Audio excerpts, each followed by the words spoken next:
I'm here on an emergency basis. That we know. Yes, I was taking my faux locks out, and they was the goddess faux locks, so they had the curls and stuff in it. As I was taking a couple out, I noticed that my hair was stuck. It didn't like easily pull out.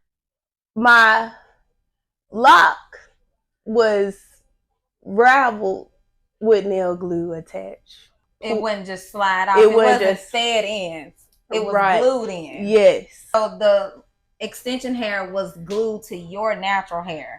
Did you have to cut your hair? Did you experience any breakage during this process, or eventually the acetone just kind of lifted the glue up and it removed it? I experienced breakage. OMG. Yes. And this is a mess. This is not a mess. What is the overall goal for today? No, I'm fine if we gotta do some cutting. Okay.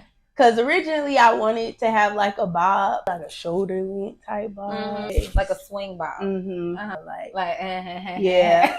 Whatever you gotta do, we can go with that. Alrighty, well, let's see here. There is a possibility that Raven did experience breakage from removing the faux locks, because this is where she said she had the most challenging time removing her faux locks. Instead of getting a swing bob, she just decided that she wanted to cut the hair at the breakage. My question is, to what extent are these styles really protecting your hair?